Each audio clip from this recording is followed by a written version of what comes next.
Okay folks, so here I am again, and now I'm showing you how to mix your paints for acrylic pour painting.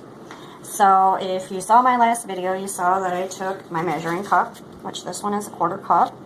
You probably can't see that because it's kind of dark in here, and I'm doing the best I can with the lighting. It's kind of a stormy day out, so there's not much I can do for the lighting.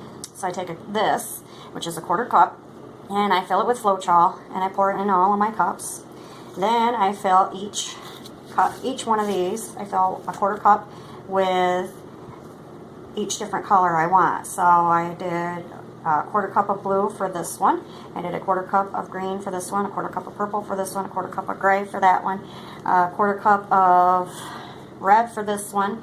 This one is an orange back here, and that one I used, I don't know, I filled like the bottom of the 1/4 cup with red, and then I filled it the rest of the way up with yellow and poured it in there. And what you do after you get them all poured with your floetrol and poured with your paint is you, of course, stir them. And that's what I'm doing now with this one. I have the other ones stirred because I know it's hard to sit and watch people stir paint. What you want is you want your paint to flow easily. This is all Craft Smart paint and apple barrel paint, so I don't typically add water to those. So if you can see, that's just running off my stick really smoothly, almost like honey dripping. I have not put in my silicone yet. I use, it's called Treadmill Lubricant. It's 100% silicone that you can get online. I have not been able to find it around here, but I live in a small rural area. So what I do is I pour that into a small container, and then I put it in a medicine dropper. This is the medicine dropper I put it in, and then I just take and put like 3 drops in each cup, and then I mix it in. So here we go. 1, 2, 3. 1, 2, 3. 1, 2, 3. And I don't add it to the white. 3. Okay, and this one's white, so I'm not going to put any silicone in that. And then I just mix it in. That's all there is to it, folks. You don't need to add water. The only time you need to add water is if your paint is really thick. Your craft paints are usually thin enough that you don't need to add water to them.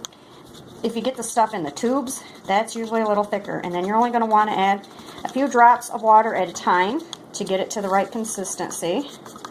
And because if you put too much water in, it cracks your paintings, which sometimes it looks kind of cool. It kind of adds a little character to it, but most people don't want cracks in their paintings, so I try not to add water if I don't have to. And if I do, like I said, it's only a couple drops at a time. But I'm going to check the consistency of each of these. So I don't know if you can see this. So as you can see, it just kind of runs off there smoothly, just like honey. So does that one. So does that one. So does that one. And that one. And that one.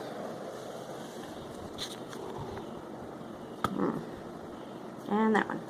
Alright, well, that's it for this video, folks. I hope you enjoyed. And again, when you do this, you want to add the same amount of floetrol to the same amount of paint, which in my case, I did cobalt hue, I did purple iris, I did